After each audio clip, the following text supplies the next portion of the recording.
Eto naman po mga bossing ko, ang huwag nyong kakalimutan na ilagay or isiksik sa inyo pong bulsa bago kayo umalis ng inyong tahanan. Kahit anong araw po ito mga bossing, basta bago ka umalis ng inyong tahanan, ito po isisiksik nyo sa inyo pong bulsa mga bossing. Kasi minsan, pag sa ating bag mga bossing ko, nalilimutan po natin na, halimbawa, may pinuntahan tayo, ilalapag natin yung bag po natin. Nalilimutan na po natin na meron tayong bawang po doon mga bossing. Bakit natin kailangan gawin po ito? Kasi mga bossing, minsan, sa mga lugar na napupuntahan natin, hindi natin nakikita yung mga negatibong enerhiya na nasa paligid. Na minsan, kapag wala kang ganito, ay mapapasin ninyo. Halimbawa, nag-ahinti ka ng lupa, halimbawa lang. Ngayon, doon sa pupuntahan ninyo, ang daming negatibong enerhiya. Na kahit kaganda-ganda naman ng location, ay hindi mo ito mabenta. Kasi nga po, kinakapitan ka ng malas.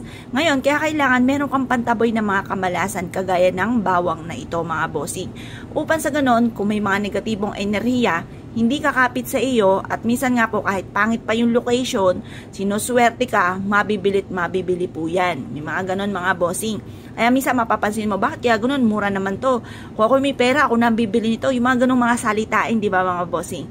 Kasi ang ganda-ganda naman ng location, bakit ganon? Hindi mabili-bili. Ngayon, marami kang mga hindi nakikita ng mga negatibong enerhiya na nagdudulot sa inyo ng kamalasan. Kaya mas mainam, meron kang mga pangontra, mga bossing. Kagaya na nabanggit ko mga bossing, kagaya din sa may nagtanong po sa akin, may nag-interview sa akin. Paano daw ako nagsimula mga bossing pa? Bakit ko naisipang gumawa ng mga ganito?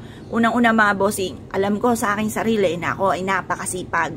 Lahat ay rarakitin ko para sa aking pamilya. At ako po hindi rin nakakalimot magdasal. Kagaya ang sabi ko po sa inyo na malata po ako mga bossing ko sa may baklaran mga bossing sa ina ng awa. Almost a years ako'y lumalakad ng paluhod mula doon sa main door mga bossing ko ng simbahan hanggang doon sa may altar. At ako po'y nagkakandaluhod-luhod na sa mga maliliit na bato na napapailing na lang ako at ang sakit mga bossing. Pero nadali pa rin po ako mga bossing ko ng mga kamalasan hanggang dumating sa punto na wala na akong pamasahe papunta doon mga bossing. Hanggang sinabi ng aking mister, manatili ka dito ka na lang magdasal at wala tayong, kumbaga sayang din yung 150, wala tayong pangmasahe mo papunta doon sa may simbahan. Ngayon po kasi pandagdag din yung pambili ng bigas at pang-ulam. Ngayon po, dito na ako mga bossing ko. Tapos, ang ginawa ko po isang araw, dahil ako'y nakapanood din mga bossing ko ng mga pampaswerte ng ganito, tinaray ko po siya kasi kukuha lang naman ako sa kusina. Tapos, yung mga dahon ng laurel lang, hingi lang ako sa nanay.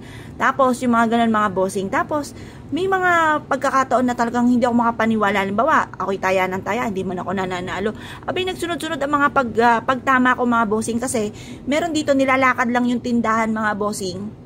At saka tricycle driver nga mister ko mga bossing, pinapataya ko siya. Yun, nagsunod-sunod na ang pagtama. Ang daming blessing na dumating mga bossing. May mga taong tumutulong sa akin na mga tipong hindi ko naman taga inaasahan na tutulungan ako. Mga ganun mga bossing, dati na may hindi ako tinutulungan. Yung mga ganun, parang naging magaan yung swerte namin mga bossing. Hanggang sa nakaisip na rin ako na mag-video kasi dati-dati mga bossing, ang dami-dami ko na nagawang video, walang nagsusubscribe sa akin, walang nanonood mga bossing, kami-kami lang at nakalimutan ko pa yung password ko, pati email, dapat pala tinatandaan po yan, basta lang ako'y nakagawa, talagang hindi swerte. Pero nang gumawa ako ng ganito, hindi ako makapaniwala sa mga blessing na dumating, na labis-labis sa akin mga wini-wish mga bossing. Kaya kung ako po sa inyo, subukan nyo na rin po ito. Wala namang masama, simpleng pamamaraan lang mga bossing ko at saka suswertihin ka, hindi ka mamalasin. Kapag sinabing mamalasin ka, abay wag mong gagawin. Kapag suswertihin ka, bakit naman hindi mo gagawin? Eh simpleng-simple lamang. Masasabi ko lamang, focus lang sa pagwi-wish. Pagkatapos, sipag at tiyaga, double time sa pagkayod, huwag ka makakalimot magdasal. Ewan ko na lamang kung hindi tuloy-tuloy ang pasok ng swerte. Kaya kung kayo po naniwala at naisyo po itong gawin, ay siya mga bossing, good luck po sa inyo po lahat.